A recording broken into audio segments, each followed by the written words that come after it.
What's going on, everybody? Aidan from Birds vs. Boys here, and we are 2 weeks away from the start of Eagles training camp. July 25th is the day for both rookies and veterans. Everyone will be back in the building. But will a member of the Eagles rookie class be there, or will there be a holdout situation in year one? Let's get into it. Before we do, make sure to like this video, subscribe to our page. Again, since the draft, and one of these people that we're about to talk about was drafted, we've been seeing the numbers increase steadily all summer long, and obviously that will continue when we have actual football games to talk about. That'll be even more exciting for us.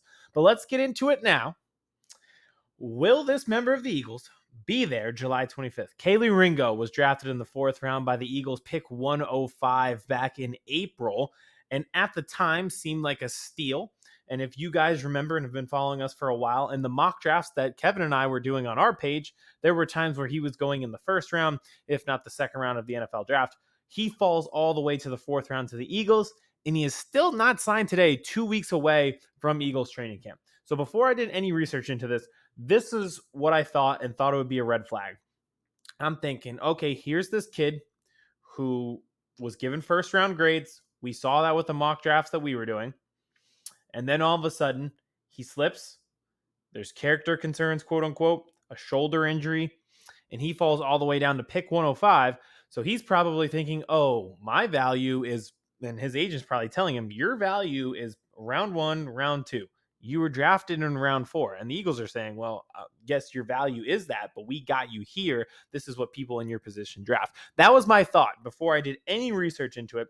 So I was very concerned that right off the bat, we'd be having an issue in terms of coming to agreement on compensation and not seeing eye to eye on where the value lies. And I see both sides of the argument. You should have went round 2. You went round 4. You went round 2 money. We're going to give you round 4 money because that's where we took you. The logic checks out there if that was the problem.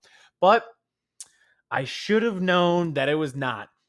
I looked into this a little bit, and actually there were some things that I forgot about. Cam Jurgens last year didn't sign until July, and he was the Eagles' 2nd round pick. Kelee Ringo and his contract is probably slotted in on a rookie scale, and there really is no wiggle room. He's going to be due for around $4.3 million and then a signing bonus of about $820K. If they were arguing about money, it would probably be for 6 figures, not even for 7 figures. It'd be like a 6-figure argument and probably centered around the signing bonus.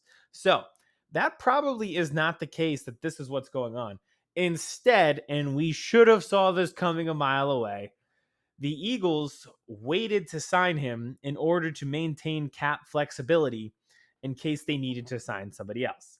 That's what they did with Jurgens a year ago to see if anybody else was out there on the market and held back one member of the rookie class before signing them in order to see how they had to maneuver the cap going into training camp. So they waited until training camp rolled around to make that decision and put the name to the dotted line with Jurgens, and they're doing the same thing with Kelee Ringo this year. We should have just known. Like, this is just such a Howie thing to be like, wait, let's hold somebody back. Who else could be around in June and July? And listen, we looked at it last year. CJ Gardner-Johnson came in and only came in a few weeks before the season. There's always big names that pop up. Look at the names that have been released since the draft. Dalvin Cook, DeAndre Hopkins, guys like that. And I'm not saying the Eagles are going after either one of those two. We did a video on DeAndre Hopkins, and I would love to have him here and just boost the offense as much as possible. But big names come available, and you need money for those big names. So the Eagles, of course, cap flexibility, optionality. It's just them to a T. It's Howie to a T. We should have known that it wasn't some crazy situation with Kelee Ringo. I was hearing all kinds of things. Character concerns were going into the draft. There was a podcast that Kevin had brought up that they had said members of the Georgia staff were telling people not to draft Kelee Ringo. Then you hear a story like this, and you're like, uh-oh. And you heard the parents were kind of helicopter parents. So I was thinking we were 1 week away from Kelee Ringo dethroning baby Gronk as the new Riz King with Livy Dunn. And I was like, oh, God, here we go. Instead, it's just the Eagles maintaining cap flexibility, which is great to hear. Also, on Ringo itself, so the shoulder injury was part of the reason why he fell. He says that he is 100% healthy from that shoulder injury, that he actually hurt it when he was in high school and then got it repaired once he was under scholarship at Georgia. So That has nothing to do with playing ability, and he is healthy. He also, one of the things that was another point of concern, 9 pass interference penalties. He gets really handsy with the wide receivers. He's been learning under Darius Slay and James Bradbury, which you love to hear.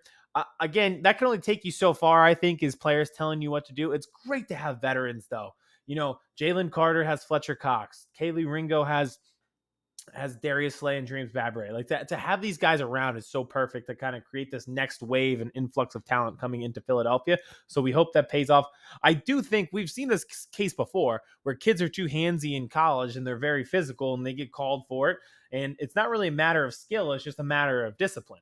It would be a big difference if he was getting toasted. He's putting his hands on it because he's being too physical. That's something that you can teach. And if you have good coaching, you can teach. So that'll be up to Sean Desai and his staff to make that happen. But moral of the story, crisis averted. I'd expect Kelee Ringo to be there when training camp starts.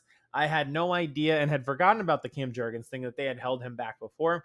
I don't think that there is somebody that the Eagles have in mind free agent wise, although there are a lot of them available. Like even like Taylor Lewan, if they wanted offensive line and offensive tackle depth is still out there. Like the names we brought up, DeAndre Hopkins, Dalvin Cook are the big ones, but there's a ton of big names that are still out there on the market. We'll see where they land. I don't think that the Eagles are maintaining the cap flexibility for those guys, but we shall see, and we'll know within the next 2 weeks. So we'll be back. Kelee Ringo will be back.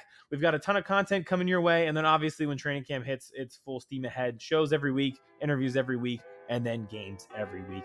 Cannot wait for it. We will talk to you soon. Chris Hansen here, and I'm going to need you all to take a seat right over there and check out Birds versus Boys. I think you're completely right here, and I hate it. Yep. Hey, idiots. Stop doing dumb things. I got 2 phones. Upset alert. Upset alert. I might go insane. I think you're already there. There's no hope. Hope is gone. If this was an AFC North podcast, we'd be done in 15 minutes. Bob Hope. I'm going to drink bleach. That it? Be the team you promised me you were going to be this year! This is the Consciously Hopeful podcast. I'll be watching.